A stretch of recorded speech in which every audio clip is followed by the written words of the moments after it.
you're expecting Canadians to make? Well, I think right now the people who've been making sacrifices have been the men and women. La crisis comenzó con un anuncio que sacudió los cimientos de la cooperación económica norteamericana. La Casa Blanca confirmó la imposición de un arancel del 30% a las importaciones de níquel canadiense destinado a la fabricación de baterías para vehículos eléctricos. El mensaje desde Washington fue claro: proteger empleos estadounidenses y reducir la dependencia externa. Sin embargo, para Ottawa, aquello sonó más a un golpe directo contra la arteria que alimenta el corazón de la industria automotriz eléctrica de Estados Unidos. Durante décadas, la cadena que conecta las minas de Sudbury, Ontario, con las líneas de montaje en Detroit, ha funcionado como un engranaje silencioso pero esencial. No es China ni Rusia quien ha proporcionado este suministro constante, sino la vecina Canadá. Cada año, más de 185.000 toneladas de mineral de níquel-cobre fluyen hacia el sur, generando más de 3.900 millones de dólares en materiales para cátodos que alimentan las plantas estadounidenses. Este corredor no era un déficit comercial, era una auténtica línea de vida para el llamado cinturón de baterías norteamericano. Pero la nueva política arancelaria cambió el tablero en cuestión de semanas.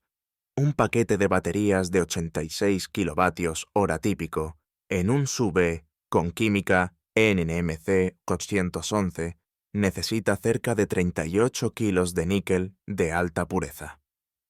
Al precio actual del mercado, esto supone unos $775 por unidad. Con el arancel, el coste se dispara entre $950 y $1.020 por batería. Este incremento erosiona el margen de beneficio de fabricantes como General Motors, que pasaría de un 10,1% a apenas un 8,3%, un nivel incómodo para cualquier gran corporación que compite en un sector de márgenes ajustados. Los analistas advierten que esta estrategia podría provocar la pérdida de más de 94.000 ventas de vehículos eléctricos solo en 2026. El arancel diseñado para proteger a la industria nacional podría terminar encareciendo los precios, reduciendo las ganancias y debilitando la competitividad de los productos estadounidenses frente a competidores europeos y asiáticos. Es como presionar el acelerador de un coche mientras se pisa el freno al mismo tiempo, una contradicción que amenaza con fracturar el impulso que la industria había ganado en la última década. En Ottawa la reacción fue inmediata pero silenciosa. No hubo grandes conferencias de prensa ni discursos inflamados. En su lugar, el gobierno canadiense comenzó a elaborar un plan de respuesta preciso y medido. Si la Casa Blanca quiere jugar duro, nosotros también tenemos cartas que jugar, comentaron fuentes cercanas al Ministerio de Comercio. El níquel y el cobalto de Canadá no son simples mercancías, son recursos estratégicos en un mundo que avanza hacia la electrificación. Mientras tanto, los lobbies industriales en Detroit y Michigan presionaban al Congreso para buscar una exención que permitiera mantener el flujo desde Ontario. Argumentaban que cortar esta ruta no solo encarecería los vehículos eléctricos, sino que incentivaría a los consumidores a seguir comprando modelos de combustión interna, retrasando la transición verde que Estados Unidos prometió liderar. Sin embargo, en el ala oeste la postura se mantenía firme, ningún país recibiría un trato especial, ni siquiera el socio más cercano. Y aquí es donde el conflicto se intensifica. Canadá no solo produce uno de los níqueles más limpios del planeta, con apenas 4,2 toneladas de CO2 por tonelada de metal, sino que este perfil ambiental se alinea con las futuras regulaciones europeas y con la creciente demanda global de minerales de baja huella de carbono. En cambio, las alternativas que podría buscar como el níquel laterítico de Indonesia o Filipinas, cargan con un peso ambiental mucho mayor de hasta 36 toneladas de CO2 por tonelada de metal. Con un escenario así, las empresas estadounidenses corren el riesgo de ver sus productos penalizados por impuestos de carbono en mercados como la Unión Europea, a partir de 2026 encareciendo aún más los costos de exportación. Y todo esto ocurre mientras los rivales globales desde Alemania hasta Corea del Sur se posicionan para absorber el suministro canadiense, desplazado por la política arancelaria de Washington. En esta partida de ajedrez geoeconómico, la primera ficha ya ha sido movida. Y lo que viene a continuación podría redibujar el mapa comercial del sector de vehículos eléctricos en Norteamérica, y más allá. El golpe al llamado cinturón de baterías norteamericano no tardó en sentirse en toda la cadena de valor.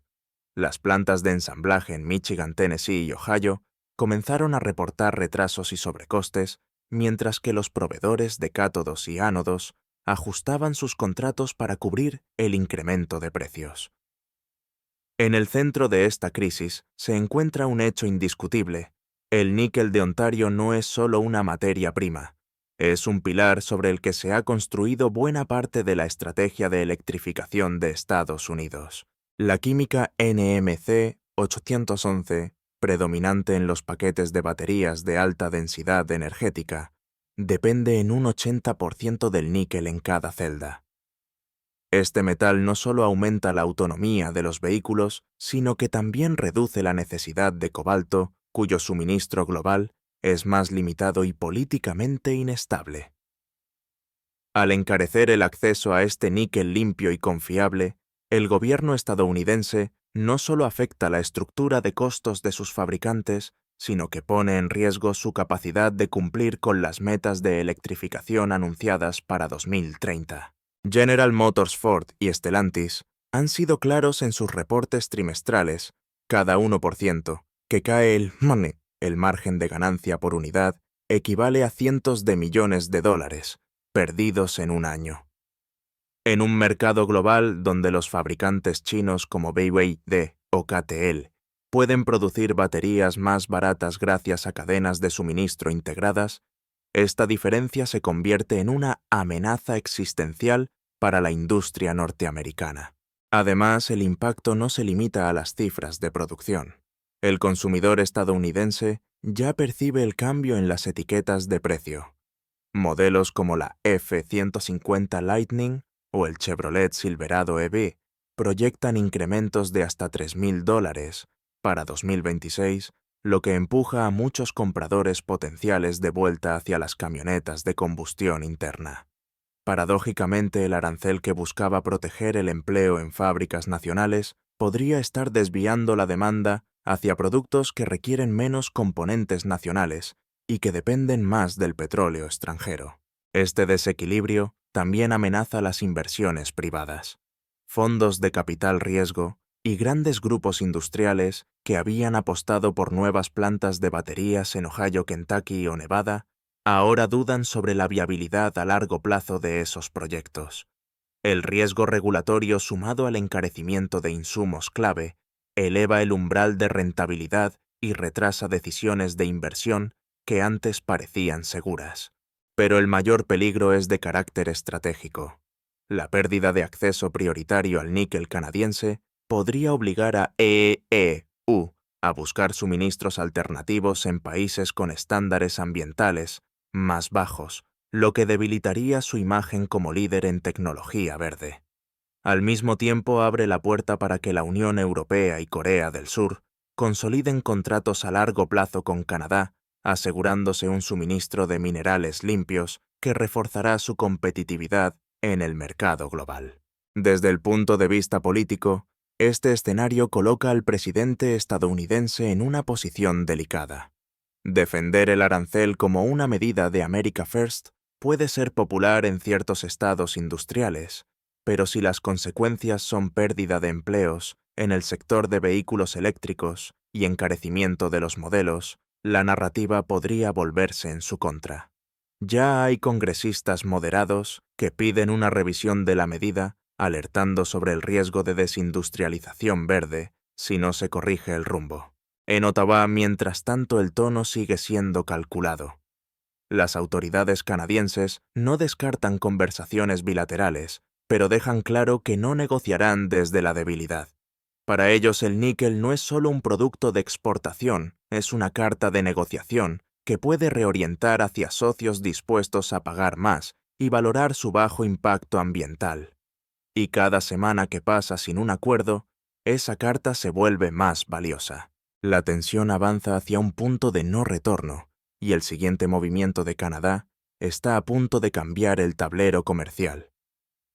Ottawa no se limitó a reaccionar con palabras. A finales de julio, el gobierno canadiense activó lo que en círculos diplomáticos se empezó a llamar la jugada de 4 pasos. No fue una represalia improvisada, sino una estrategia cuidadosamente diseñada para presionar sin romper del todo la relación bilateral. El primer paso fue imponer un impuesto de exportación del 15% sobre el níquel en bruto, destinado a fabricantes de cátodos estadounidenses. Durante años, este mineral había cruzado la frontera libre de aranceles gracias a acuerdos dentro del marco del TMEC. La medida golpeó directamente a las plantas que dependen del suministro de Sudbury, obligándolas a replantear sus costos y a buscar proveedores alternativos. El segundo paso introdujo un mecanismo de trazabilidad de carbono para el níquel refinado y los materiales de cátodo exportados. Bajo este sistema, solo el níquel producido con bajas emisiones principalmente mediante energía hidroeléctrica y electrólisis puede acceder al carril rápido del TMEC. Cualquier material con una huella de carbono superior debe tomar rutas más costosas o buscar nuevos mercados. Esto no solo refuerza la imagen de Canadá como proveedor de minerales limpios, sino que también posiciona al país como un líder en la transición energética responsable. El tercer paso fue la creación de un fondo de inversión de 257 millones de dólares canadienses, destinado a acelerar el desarrollo de baterías, LFP, litio ferrofosfato en el corredor Quebec-Ontario. Estas baterías requieren menos níquel por celda, reduciendo la dependencia de mercados que podrían volverse hostiles. Al diversificar la tecnología, Canadá se asegura de que su industria de baterías no quede atrapada por un único insumo crítico. El cuarto y último paso, considerado la joya de la corona, consistió en ofrecer incentivos fiscales especiales para consolidar la construcción de la planta de 20 gigavatios hora de Stellantis LG en Windsor, Ontario. Este megaproyecto no solo creará miles de empleos, sino que también atraerá a proveedores y reforzará la cadena de suministro nacional. En palabras de un alto funcionario canadiense: si Estados Unidos quiere proteger sus empleos, nosotros también, pero lo haremos invirtiendo y asegurando producción en casa.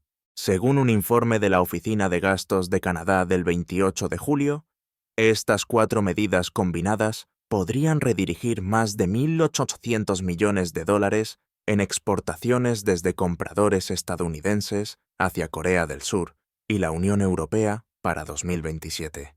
Es un movimiento calculado que no busca un enfrentamiento abierto, pero sí reposicionar a Canadá en el mapa global del comercio de minerales estratégicos. La respuesta en Washington fue de aparente calma, pero con preocupación creciente detrás de puertas cerradas. Ejecutivos de la industria advirtieron que si esta tendencia continúa, la franja de baterías estadounidense perderá competitividad frente a Europa y Asia. Los asesores presidenciales se dividieron entre quienes defendían mantener la línea dura y quienes veían en una negociación parcial la única salida viable. En este punto, el conflicto dejó de ser una disputa comercial para convertirse en un pulso geopolítico. El níquel y el cobalto, antes vistos como simples materias primas, pasaron a ser tratados como diamantes industriales, escasos, valiosos y esenciales para el futuro energético. Ottawa, consciente de su posición, dejó claro que no cedería bajo presión y que estaba dispuesta a fortalecer sus lazos con otros socios estratégicos.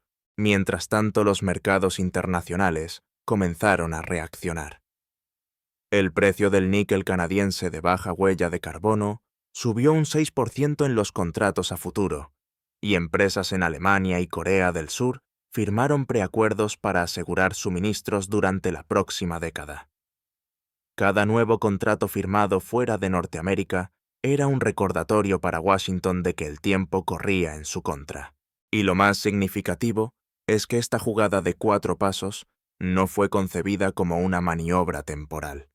Es un cambio estructural en la política de recursos de Canadá, una señal clara de que el país no se limitará a ser un simple proveedor dependiente del mercado estadounidense. Lo que viene a continuación podría cambiar definitivamente el flujo de comercio global en el sector de minerales estratégicos.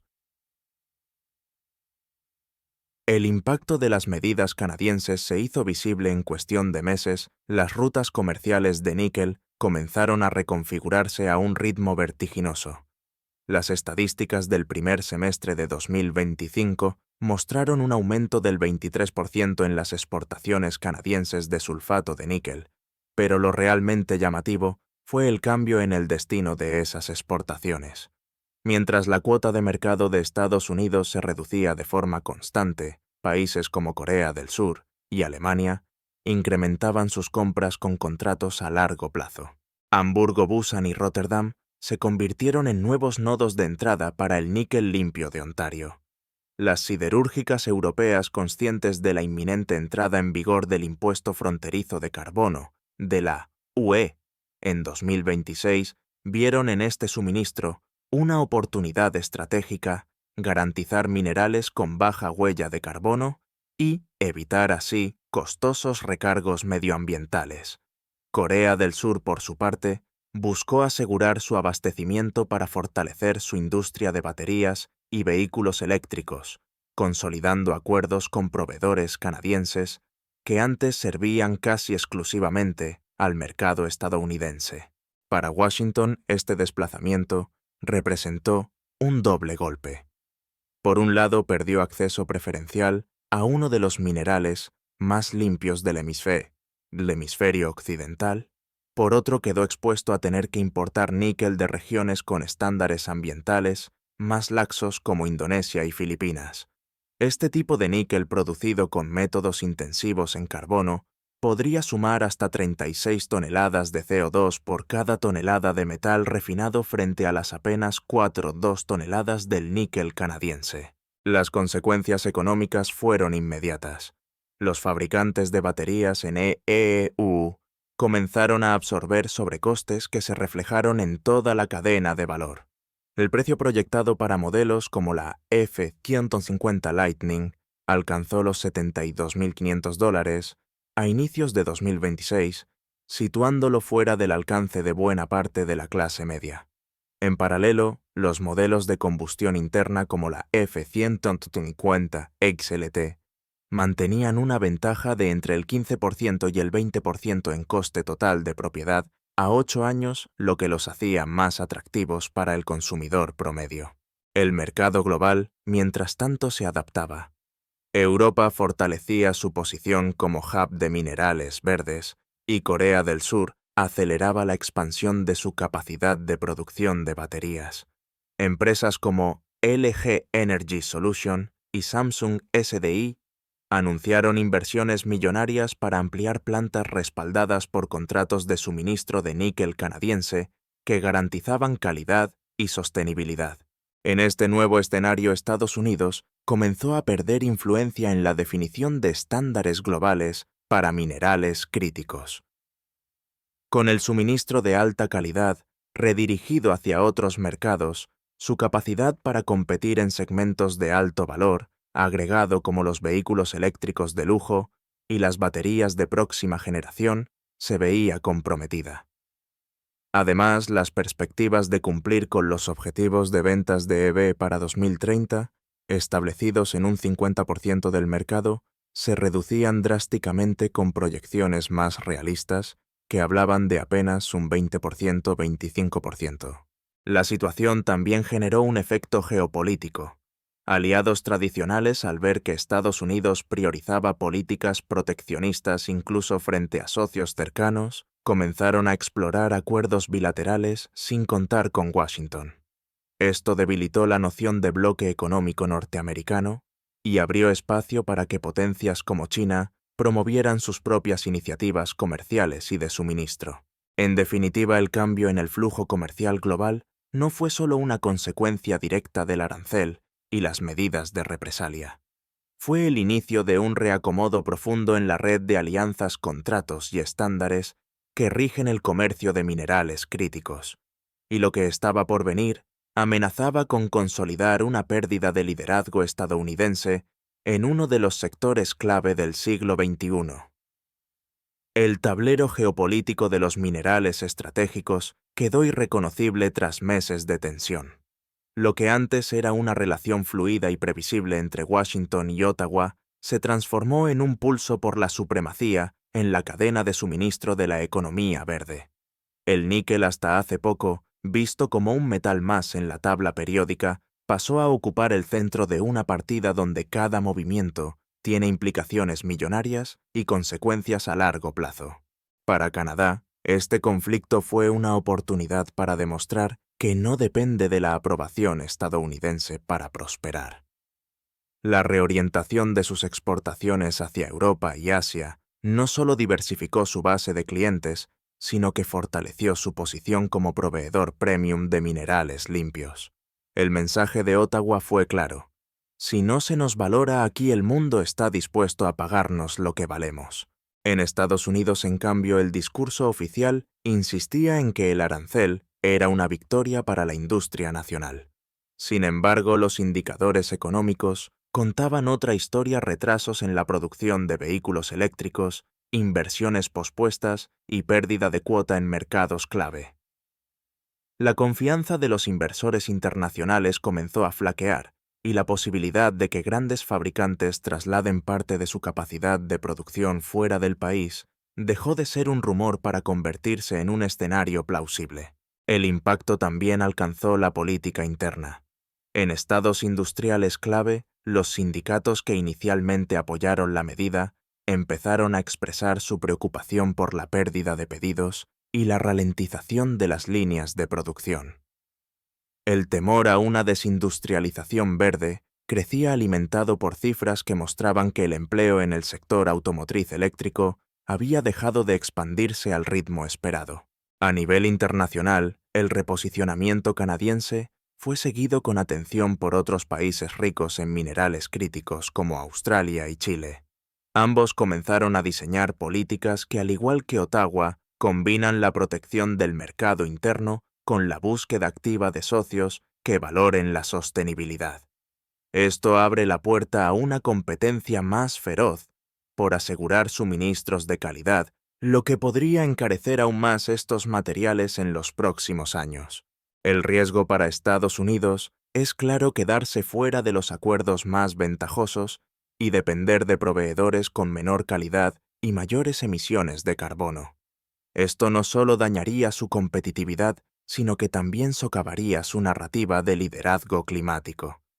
En un mundo donde la huella de carbono de cada componente será cada vez más relevante, para acceder a mercados premium, no contar con minerales limpios como los de Ontario es un lujo que Washington no puede permitirse a largo plazo. Pero más allá de las cifras y los contratos, este episodio revela un cambio de era.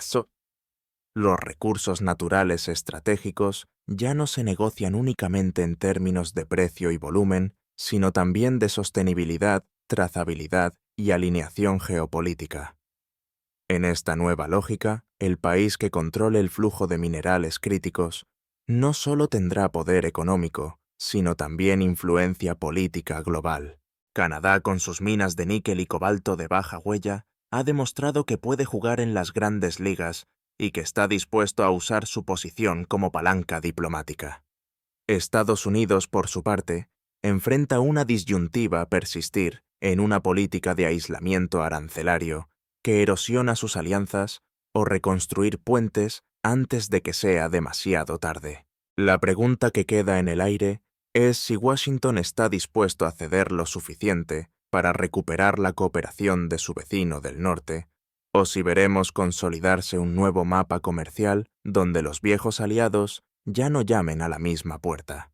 Porque si algo ha quedado claro, es que en el siglo XXI las guerras comerciales no se libran solo con tarifas, sino con minerales que pueden decidir quién lidera y quién queda atrás.